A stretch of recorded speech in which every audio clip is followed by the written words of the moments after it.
All right, fight fans, welcome in. UFC 309 is on the table for this Saturday. This is the MMA Hangout presented by Cuervo. I had to bring in the big guns. I had to bring Luke Thomas in. The monumentous occasion of a Jon Jones fight. Does that still have the same luster, Luke, that it once did? It will still be very, very big. It is Madison Square Garden. Jon's not headlining by accident. The heavyweight title for the UFC is on the line. But no, it doesn't quite represent what it once was, in part because he's been gone for quite some time. This fight was supposed to happen a year ago. He got injured. So just on that level, it's been delayed. He had basically a 3-year absence from the sport before the Cyril Gane fight. So like time away doesn't really help keep the fires stoked or even help the newer fans who have come along since the pandemic-ish kind of time to really know you. So it's weird, right? Like on the one hand, you cannot call this some like minimal affair. That would hardly be correct. But there was all the time off aforementioned. The guy who he's fighting, Stipe Miocic, another guy who was massively accomplished, arguably the most accomplished UFC heavyweight of all time, but he hasn't won a fight in 5 years, and we haven't seen him in 4. There are a lot of people who are not necessarily as hyped for this as we could have been or would otherwise be given different circumstances, and I think it's totally understandable. Can you make the case for it? Why this is a big fight and why this is something that people who, if they did come around during the pandemic, don't know the lore of Jon Jones. They only know him from the headlines of him doing things that are probably not great for the promotion and not great for his own marketing. And then you kind of have Stipe, who, if you're a casual or if you're somebody that came in during the pandemic, you know him from like beer commercials. You don't know Stipe as probably the greatest heavyweight of all time. Well, I mean, I kind of agree with where they're at. I mean, everyone's going to have a slightly different perspective, so I don't know where everyone is. But if people have not necessarily the most amount of hype, I kind of understand that. I mean, listen, if we're talking about Jon Jones at light heavyweight, I don't think I've ever seen a fighter dominate a weight class the way that he did. You know, Anderson Silva eventually went out on his shield against Chris Weidman. That never happened against Jon Jones. Demetrius Johnson lost to Henry Cejudo. Close fight, but you just didn't ever see that against Jon Jones. And even Khabib Nurmagomedov, who was even more dominant in fights, just didn't have as long of a reign. GSP was finished twice at welterweight. These are just things that did not happen to Jon Jones. You just never seen a guy with that amount of ability and that amount of dominance over that amount of time. It's unusual. But in reality, everything at heavyweight has been the opposite of that. Now, when he fought Cyril Gane, that wasn't necessarily his fault that the fight kind of fell flat. He did his work very quickly and Gane fought very terribly, but it just wasn't a huge declaration of where he was. Plus, I already mentioned the time off. What they're trying to sell you is hey, it's the greatest light heavyweight of all time, who is currently the heavyweight champion, fighting the greatest UFC heavyweight of all time. And on some level, that is true. But because these guys are older, because Stipe is so far removed, and of course, Jon has said that he's basically not going to try and unify against the interim champion, no matter what happens on Saturday, it's leaving something of a bad taste in everyone's mouth. I'm not here to declare it's some irrelevant fight. By virtue of the fact that the title's on the line and Jon Jones is fighting, it is worth paying attention to, certainly. But if people feel a little bit differently about this or they're not all the way hyped, I'm actually not in a position to lecture them about it. Jon's been the promotion around the fight has been interesting because it hasn't really been about Jon versus Stipe. It's been about Jon, why won't he fight Tommy Aspinall, right? And you talk about the unification of the belt, and it's like Tom right now is on a different stratosphere than everybody, it feels like, in the heavyweight division. It's like his division to win. The problem is if he never gets the chance to unify the belt against the champion, how does this work? How does Dana fuse these two guys together when Jon, his most prized possession in the UFC, is not going to fight probably the most hyped heavyweight we've seen in a while?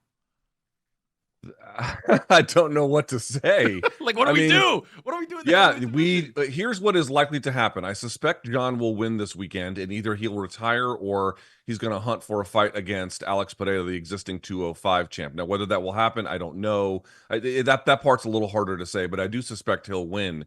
And if he does, and he wants to get the fight against Poatan, that's Alex Pereira, for folks who may not know, he has claimed he'll just drop the belt, in which case they will just make Tom Aspinall the champion. Something similar happened a few years ago in 2017 when St. Pierre came out of retirement, beat Michael Bisping up a weight class at middleweight, and then no longer fought again. They just made Robert Whittaker the champion at that point, right? But Robert Whittaker never got a chance to use the existing celebrity and the star power of GSP and a potential victory over him to boost his profile. And this is ultimately not great for the fans, to be honest with you, in part because you're being robbed of a very good fight. But aside from that, we are living in an age where folks are kind of complaining, like, where's the next set of stars in the UFC supposed to come from? Like, where are they, particularly at heavyweight? And here you've got a guy in Tom Aspinall who's like a freight train coming through. And again, if he fought Jones and lost, well, of course, all of this is for naught. But if he fought Jones and won, it would be an enormous boost to his profile, be an enormous boost to his fortunes, and it would be this kind of transference of star power. Now, John's not stupid. He doesn't want to allow that to happen. But in order to make that not happen, he's having to go a couple of, shall we say, circuitous routes around what he should be doing, and it's creating for some bad taste in people's mouths.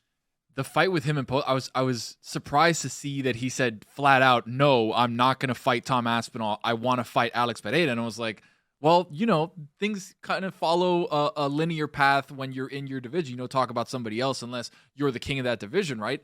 And it just seems to me like he's been ducking. Right. And I feel like everybody's kind of have that same, the sentiment has been echoed where, John, you're the greatest of all time, pound for pound king, whatever, but you don't want to fight this guy. And I get it. It's just like you said, bad taste in everybody's mouth. And then you fight a guy who this fight should have happened a year ago. And now both guys are older. Both guys are further removed from their last fights.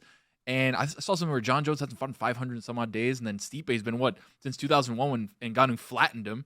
How do you technically see this fight going? The fight with Jon and Stipe, yeah.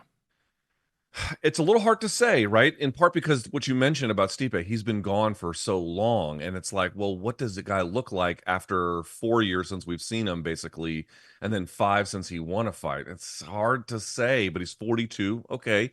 Heavyweights don't age quite as quickly as every other division, so that's not necessarily as determinative a factor as you might imagine, although I do think it will play a role. The issue is for Stipe, he's going to want to box. He's going to want to be in boxing range. He does have good wrestling, both offensive and defensive.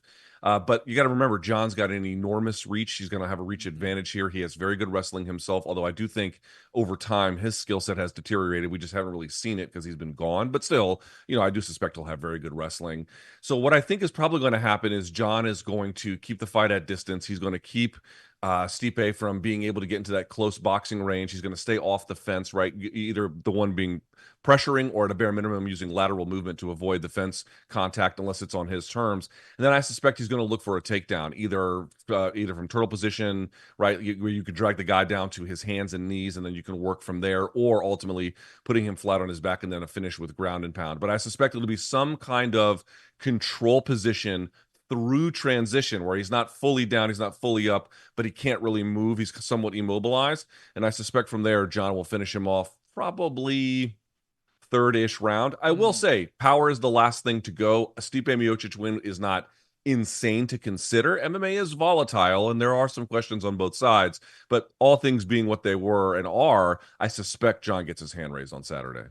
A fight that should have been last year, if not for an injury. It's going to be exciting to watch just because it's a spectacle of Jon Jones. We don't know how many of these we're going to get, so obviously we're going to be locked in on the MMA Hangout. What feels to me like the people's main event, Charles Oliveira versus Michael Chandler, another guy who has not seen action in, 2 years for Michael Chandler? Yeah, 2 years, 2 full years he sat out for this. For this McGregor fight that never materialized, that's still kind of a carrot dangling in the wind somewhere. But when you look at these guys who have already fought, DuBronx won, was part of kind of a really good run for Charles as the champion. How do you see this fight part 2 now with Michael Chandler being off? We haven't seen Charles in a little bit. Is this a fight that you're excited for? I'm very excited for this. And I think most hardcores would tell you that this is the fight that they are really kind of excited about. 5-round fight, by the way, not just the 3-round, even though it's non-title. So that's kind of important. First fight, Conor McGregor, Michael Chandler came within a hair's breadth of stopping Charles Oliveira, viciously hurt him, couldn't quite finish him off, but got very, very close. And then, of course, he himself got polished off in the second round because Charles Oliveira is that dude. And to the point you were making on that run he was on, it was just an electric run through the lightweight division. I suspect, this one to me is much more volatile. Like this one to me, I don't know what the odds are. I haven't even looked at them, but I suspect that it's going to be a lot closer. Charles Oliveira has offense everywhere. He has offense standing. He has offense in the clinch. He has attacks from the back. He obviously can pass guard on top and has good ground and pound. And then when he gets knocked down, a lot of guys have trepidation about following him to the ground because his guard is so nasty. We did see, however, that Charles Oliveira in his last fight against Arman Tsarukyan kind of got out-wrestled through, that was only a 3-round fight, but he did get out-wrestled and semi-close, but kind of when you can remain chest to chest with an opponent and they can't posture and they can't use their hips or their shoulders to create angles in space, they can be nullified. And Michael Chandler is nothing if not a great and fantastic athletic wrestler.